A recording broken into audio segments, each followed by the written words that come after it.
take advantage of the technology that we currently have, where we can bring people in from anywhere in the world to be part of our programs.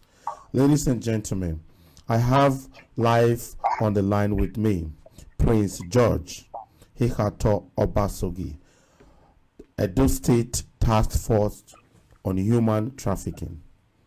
My brother, how are you today? Can you please do the best you can, because I know that probably haven't done the best to introduce you. Can you introduce yourself to our people at home? Thank you very much, Kenneth. First and foremost, before I introduce myself, I would love to thank you.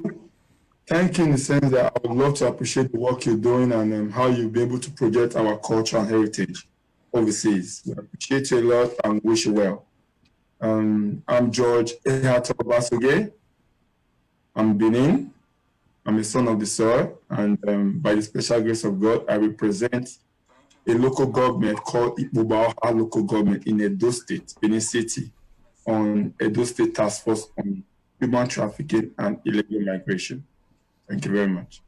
Oh, thank you, thank you. First of all, I know that you are very royal. From the name alone, we all will understand that you are very royal. How is our father doing? He's doing great. Thank you very much. Bless God. Tell me a little bit about Ikpoba Oha. Where is that located? All right. Like you all know, Ikpoba Oha is in Benin City. We have the Oha and we have the Ikpoba. The Ikpoba is made up of 10 wards, and it's been in existence. It's among the few local governments we have here in Edo State. And so far, so good. Obaha is highly rated as one of the most populated and economic-wise, and in terms of infrastructure and otherwise, very, very rich, and produce a high level of personalities here in Edo State. Wow, thank you very much. Thank you. So let's go about the development in that area now. How will you rate the development in the Ikpoba Oha since you came on board as part of the people leading that area, representing that area? What difference will you say has emerged? To be frank with you, my brother, right? Ikpoba Oha has tried over the years. We have, when you talk of agency, when you talk of infrastructure, when you talk of business-wise, we're growing, but it's compared to the other local governments. But I think Ikpoba is one of the forefront when you come to Benin City. Ikpoba is like a link to other neighboring states. You know, from Ikpoba, when you're coming all the way from Lagos, all the way from the west and all that, you pass through Ikpoba to the east, to the north, and so on and so forth. But so far so good. I'm not impressed with the road network. I think the state and federal government still have a lot to do in terms of that, and we've been working so hard and fighting so because we have lots of industries, companies, agencies in Ikpoba. We have the NAPTEP headquarters here in Edo State. We have immigration. We have NECO. We have Guinness. We have so on and so forth. We have Coca-Cola and all that.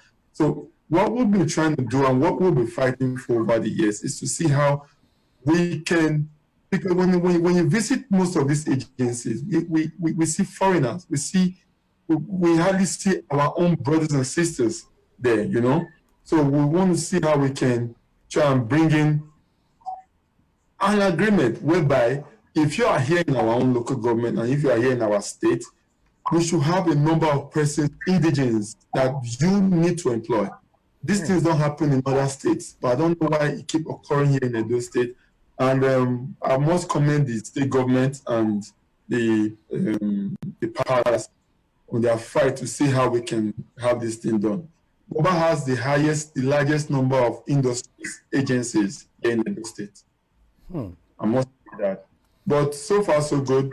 I think it's okay. It's not too bad. We just pray for more development and always encourage the government to try and do as much as they can for us. Wow, wow. You have covered a lot of areas, and I am not even sure which area I should be starting from. However, we're going to move a little bit from Ikwabaka because we know what it is, and the election is at hand. We have a lot of Yes. stuff going on as we speak right now, and we can Yeah. only hope for the better. Let's talk about Yeah. your other portfolio when it comes to human trafficking. Tell us a little bit, what is the fight against human trafficking? All right. Thank you very much, sir. Human trafficking. Hmm? Human trafficking and illegal migration. For the first time, I'm a bit relieved because over the years, when you talk about young tribe, like, oh, I'm a Benin man, oh, the thought or the response you get is, your people are neatly and stuff like that. You know, it's sad. It's sad, really sad. You know, and I think like I was in a workshop recently and I was asked to speak on it, and I told them, I said, one of the biggest problems we have, especially not just in Edo State but in Nigeria, is that we discriminate a lot. You know, you see a young man walking on the street and you compare him like, oh, that guy, he's poor, he has no car. But overseas, they trek to the office, they walk to the office. You must not have a car before you can become a millionaire. And all that. You know, you see someone like, oh, I'm a banker. So for me to be a banker, I'm above you, who is it? And I asked them this question. I said, come, a banker can be sacked tomorrow, but a tailor forever has a hand job and he or she will never be hungry. Very true. Right? So now this is it. This is the point. These are the things, because when these people come in, because I've seen over the years that recently that most of the legal attorneys coming in, when you ask them questions, they come to you like, oh, I have this hand job, I have that hand job, no money, no empowerment, no education, and all that. So I think these are the things that these people who traffic them, the traffickers, these are the things that they put on hand to convince them with, and they make them believe that they have a better living out there, you know. And when you interview most of these people coming in from Libya and other countries, they tell you that even Nigeria is better than the way they were living. So now this is what we have been trying part to of the do. challenging is maybe lack of job, lack of knowledge. Maybe there's no employment, Yes. and a lot of people are not informed as to where they are going, what's going to happen there. So I think one of the measures, and I don't know if you guys is in among your list what you are doing to eradicate those illegal traveling, is employment. Yes, you are very correct. On one hand, right, I will fault the government, and on the other hand, right, I will fault we as individuals. Sorry to use that word. Yeah, of course, Now, Well, yeah, there's the enough blame to be government, shared. yeah, the government has set up a platform. You need to go in, log in, and submit your CV. And on the other hand, the government at the same time, I still fault them because when you submit those credentials, they don't take you. They have their own special candidates, right? So now, on our own hand, right? Go there, apply, submit the CV, and follow it up. Don't just assume that the government will do anything about it. Yeah, but do that first. even on that, my brother, even on that, sorry to cut you short, there should be some incentive to encourage people to create job. I mean, government cannot hire everybody. Yeah, like I was just going there. Like now, presently, there's a platform now, Edo Jobs. All you need to do, click on Edo Job, submit your credentials. If you're an administrator, if you're a plumber, if you're an electrician, wherever you are, submit your credentials, and then who knows?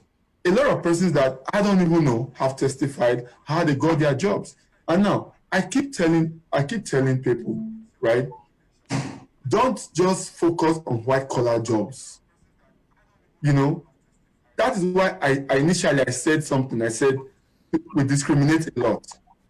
That is our biggest problem. I I have seen tailors who have made it so big, better than even workers and engineers. You know, I've seen um, even vulcanizers, even whatever you call it, even mechanics and all that. You know, I have seen them. These things live in you; they don't leave you. But the problem is, we most of us are focused on white collar jobs. Yes, white collar jobs is good, right? But still, we need to have our own basic skills, and there are different um, entrepreneurial projects going on in those states that are inviting people come and register. If you are a fashion designer, come, we'll train you, and all that. We'll do the best we can to elevate you and then leave the rest to you. But the problem we have is we all want to make it big, want to get rich quick. It's step by step. Now, That's the we're talking about government, talking about entrepreneurship and incentive and all this stuff. When it comes to as to the youth, I do believe that the youth also have a responsibility in all this, right? And I'm glad that I'm Yeah. speaking to you. Thank you for technology. We can see each other. You can see me, and Yeah. people can see us at home. So we are youth, we will say. What do you think? Which position or what role are we in all this mess? Yes, honestly speaking, I must be real with you. The youth are too quick in making money, and it has really gotten us to a lot of mess. I see on this, internet and on TV on how these killings, rituals, and all that stuff. And they come up with this idea like, oh, there's no job, there's no this, there's no that. I've also seen some group of youths who have dedicated their time in focusing on their own basic skills, and they have used that. I can gladly tell you that I met with thanks to the Secretary of State Government, Osawongi. I met with him, I spoke with him, and I told him about the youth in Bobaha who are from Libya who don't even have a job. And I took them there, he interviewed them, they spoke to him. I can tell you now that some of them have gotten something doing.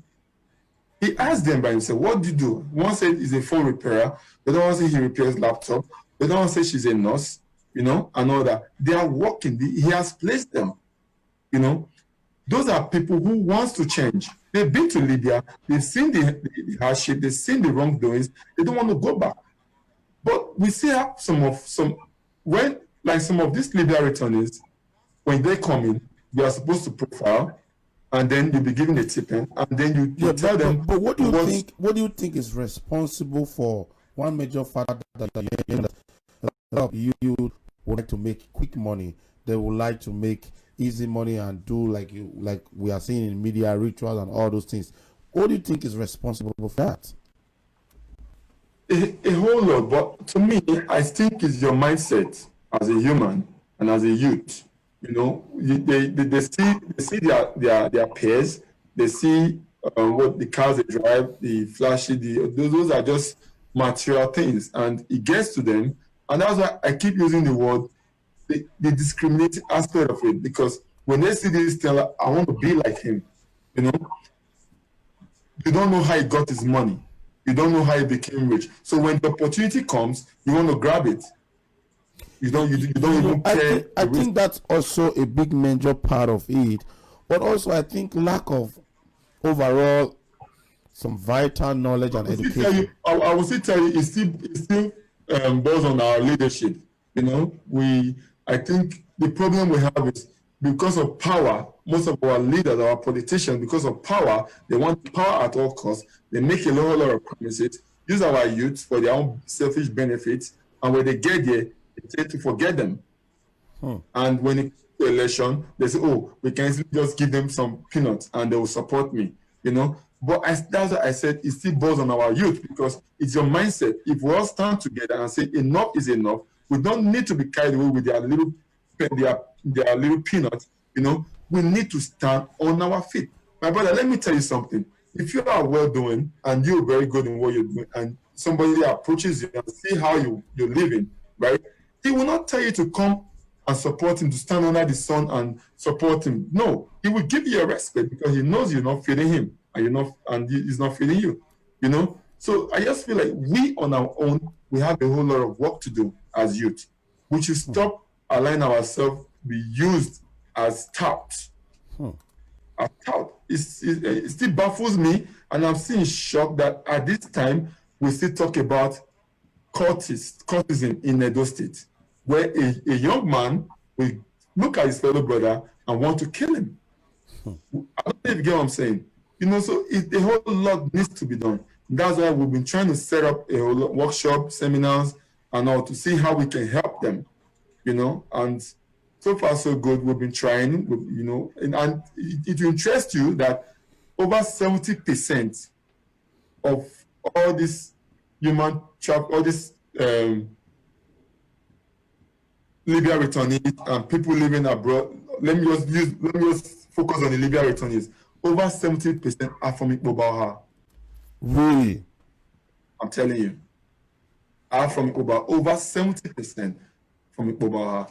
So it's a huge task on us, And most times when I call for a meeting and I spoke with them, and these people, they've seen a whole lot.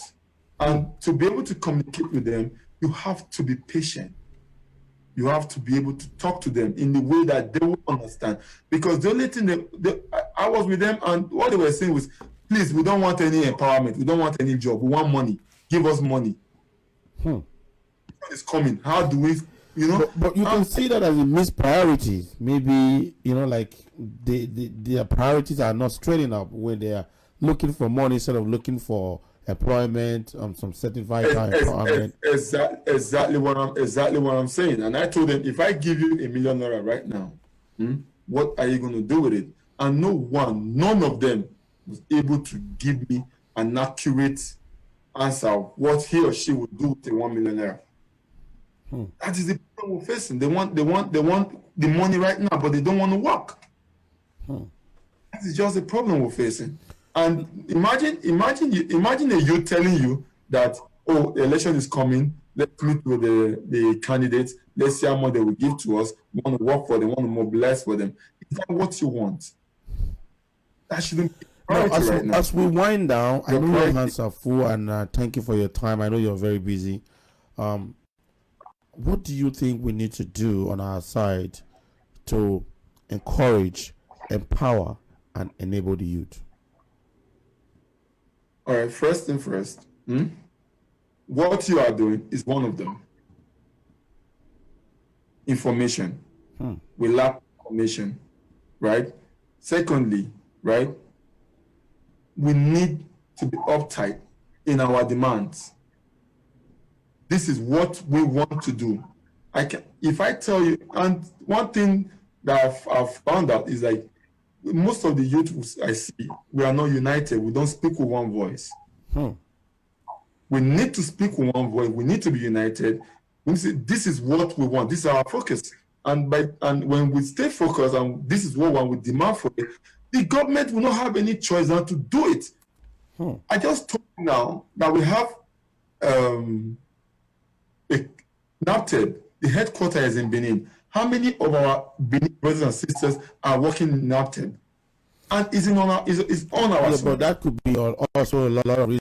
That maybe some people majority of the people, maybe they are not qualified. Maybe they don't have the certification that it takes. Maybe they are qualified. A lot of them have the certificates. But the problem is bad leadership. Nobody to stand in for them. If we have good leaders who will fight for you and not expect anything back in return from you, come on, we'll move further. If we have leadership who are ready to fight, I must give kudos to my friend Honorable Jabonaima, who we spoke to, and we all went there. He took a fight to them, and he told them, and he said, you're on our soil. You need to employ our people, our youth. They're out there suffering. All these things are things that we need to put in place. And honestly speaking, we also need to work on our mindset on what we need to do, especially skill.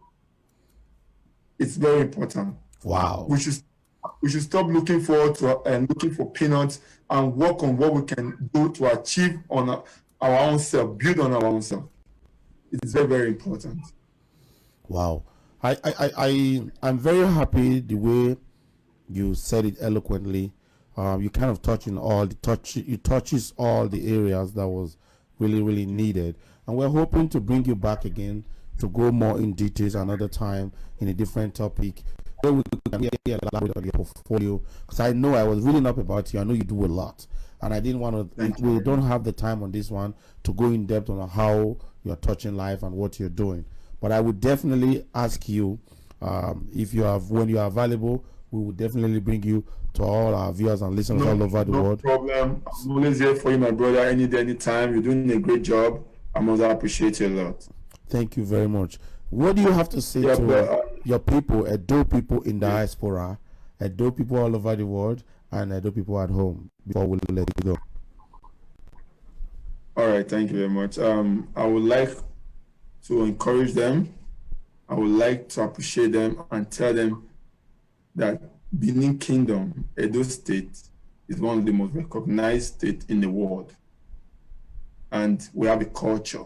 We should stick by our culture, we should respect our culture, and we should project our culture and heritage. It's a good thing. We have our culture, we should promote it. It's very good, honestly. You know, and we should. I also want to encourage them that, you know, you should bring in development, bring in investment, bring things to your state. You know, if you get states moving higher, you know, you'll be happy. So we need them to come home and establish here. You know, this like my father always said to me, like, being so humble, there's no place like home. You know, home is home. You know, and I also want to use this opportunity to show this, stop human trafficking. We should kick out human trafficking away from Nigeria, away from the world. We should stop it. We should kick against it. It's not a place you even want your enemy to go to. Please, we should stop. Wow. And these flyers, I've been spreading it. I've been going to, you see our governor, Baseki, Edo State Task Force, right? Close to one of the legal returnees, you know, the Edo State Task Force on Human Trafficking and Illegal Migration. You know, so we'll be spreading this. We've been going around and sharing handbills and all that. We'll be educating them. I also want our brothers and sisters overseas, to do the same thing. You know, we're proud of you all. We love you all, and we appreciate you all. Wow. You know what? To be honest, you just spoke like a governor. You just spoke like some governor. You know, it's nice. I want to say a very big thank you to my friend, my brother, my friend, Prince George. God bless you for your time. You took the time.